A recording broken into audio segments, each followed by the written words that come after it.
E agora a gente volta a falar sobre a situação em Petrópolis, quando acontecem tragédias como a que atingiu de forma tão trágica ali a cidade, né, de uma forma tão preocupante.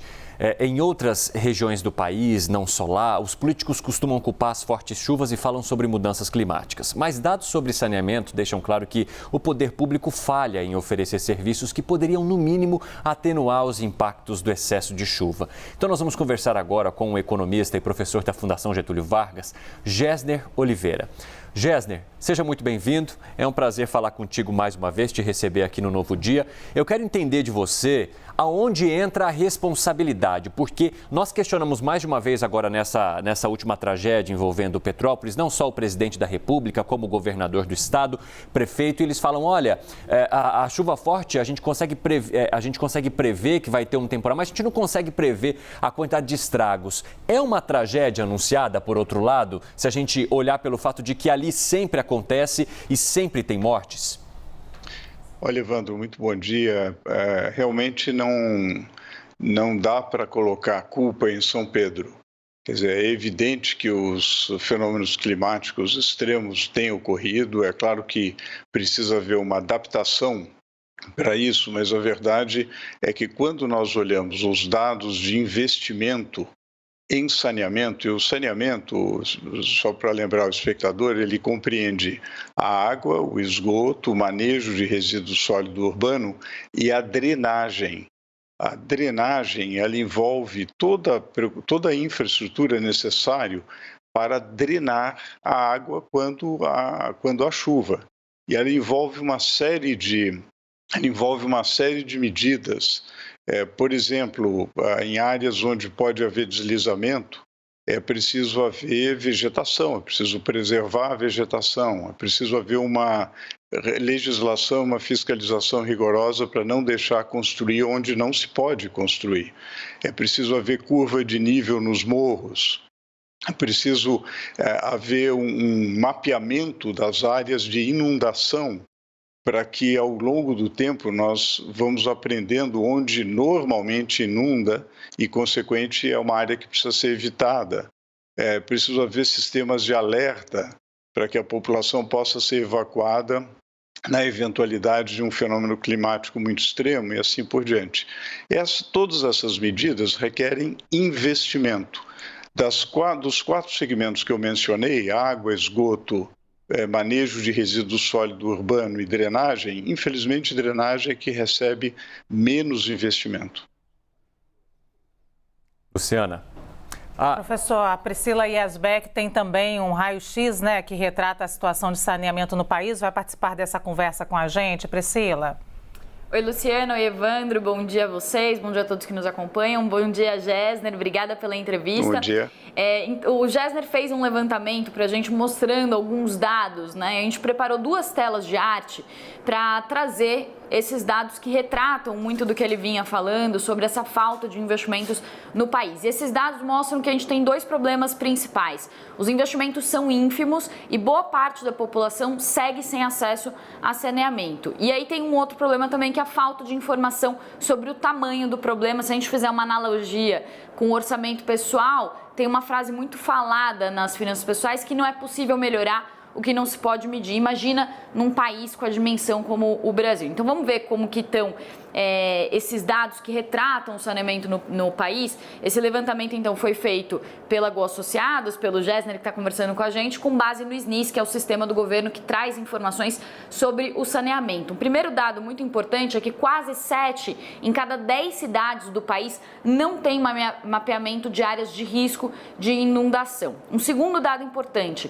quase 55% não tem um sistema de drenagem fluvial. O Gessner ontem estava falando para mim muito bem o que isso significa. É como se a gente tivesse um box que não tem ralo nessas cidades. Então, são cidades que não têm túneis nem galerias para escoar a água. E 2 milhões de domicílios têm risco de inundação. E se a gente pensar que são 4 pessoas por cada casa, seria algo como 8 milhões de pessoas sob risco. Mas isso é o que se sabe a partir dos dados que são mapeados, só que como a gente viu, 7 em cada 10 cidades não tem esse mapeamento. E aí tem uma segunda tela, só para a gente mostrar também que além das questões mais ligadas à drenagem, às chuvas, temos também problemas ligados ao saneamento básico no país, que mostram como esse setor ainda é precário, então falta água tratada para 36 milhões de pessoas e a rede de água não chega à casa de 36 milhões de brasileiros. Quase metade da população não tem coleta de esgoto, então a água que sai da pia, dos vasos, não é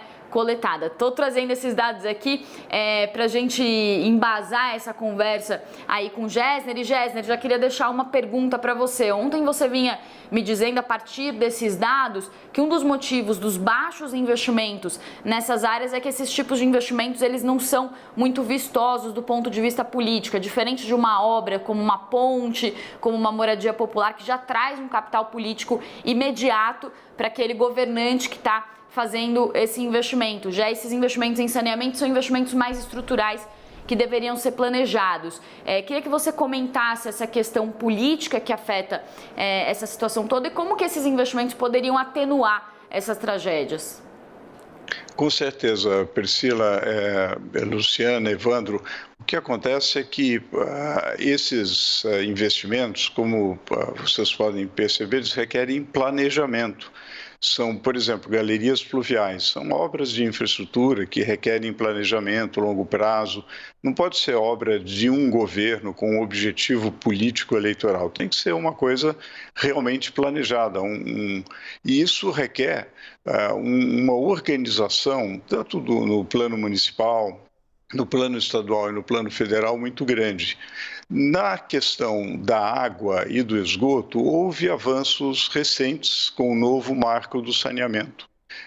Houve uma elevação do nível de investimento desde 2019, 2020, que é um sinal positivo. Nós deveríamos, pelo menos, dobrar o nível de investimento em água e esgoto apenas, nem estou falando em drenagem ainda. Isso tem sido obtido através de concessões com o setor privado. Então, trazendo o investimento privado, com contratos de longo prazo, muito bem planejados e com a supervisão de agências reguladoras, esse segmento pode melhorar. Em água e esgoto está melhorando. Nós temos, desde 2019, mais de 40 bilhões de reais contratados sob a forma de investimento, que é algo positivo, e para várias regiões, para o Rio de Janeiro, para Maceió, Cariacica no Espírito Santo, para o Amapá, em todas essas regiões há bons sinais de que nós teremos uma melhora. Em drenagem, nós precisaríamos ter algo parecido, também trazer o setor privado para fazer investimento e também ter uma perspectiva de planejamento de longo prazo e, naturalmente, também uma mobilização da sociedade para cada prefeitura para cobrar, naturalmente, dos seus governantes locais uma série de medidas preventivas para evitar as tragédias que nós vimos em Petrópolis e tantas outras localidades. Professor, ainda na seara da política, nós sabemos que em muitas prefeituras do Brasil, essa é uma realidade, as prefeituras ficam nas mãos do mesmo grupo político, alterna ali prefeitos, mas sempre na mão de um mesmo grupo político, ou seja, era possível fazer um plano, né, para a cidade, não um plano de governo em si. Essa também seria a explicação para esse problema que a gente vem enfrentando com recorrência, e citando Petrópolis como exemplo, mas Petrópolis talvez seja significativo de várias cidades na Serra do Mar. A gente sabe que é uma realidade no Rio de Janeiro, São Paulo também é uma realidade, no Espírito Santo, inclusive em Minas Gerais. Então, a gente pode falar que essa é uma explicação, não ter visibilidade política e por isso não tem, por exemplo, a gente tem ali uma sirene que pode ter sido acionada ou não, mas, por exemplo, não tinha um plano de fuga para aquela população? Olha, com certeza, você tem razão, Luciana, tem uma falta de planejamento, na verdade. Precisa ter no plano diretor da cidade, tem também o plano diretor de saneamento. Os planos municipais de saneamento são fundamentais. Infelizmente, a população ainda não está suficientemente conscientizada dessa importância. Nós precisamos cobrar, como cidadãos, nós precisamos cobrar dos nossos governantes e daqueles que querem dirigir uma cidade, uma prefeitura, qual é o plano municipal de saneamento, quais medidas estão sendo tomadas, não para o próximo verão ou para o próximo regime de chuvas, mas para os próximos 20, 30 anos. Sobretudo porque, como sabemos, os eventos climáticos estão ocorrendo com mais intensidade e com maior frequência. E é preciso tomar medidas de adaptação e mitigação de diversas formas.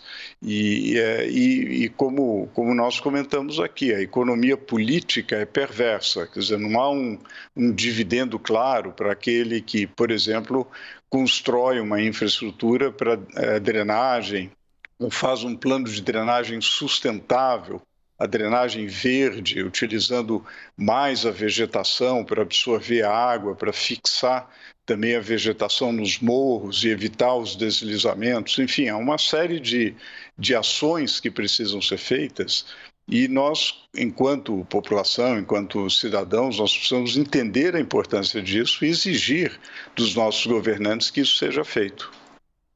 Gessner Oliveira, que é economista e professor da Fundação Getúlio Vargas, deixou bem claro para a gente que essa responsabilidade é sim das autoridades e não só algo que a gente terceiriza para São Pedro. Choveu, veio a chuva mais forte, né? Nós mesmos mencionávamos agora há pouco, Luciana deixou isso bem claro, que essas tragédias vêm se repetindo ao longo de décadas ali em Petrópolis, naquela região, e isso atingindo também outras partes do país. Obrigado, viu, Gessner? Muito obrigado, um prazer conversar com vocês e com os espectadores CNN. Obrigada, professor. Até a próxima.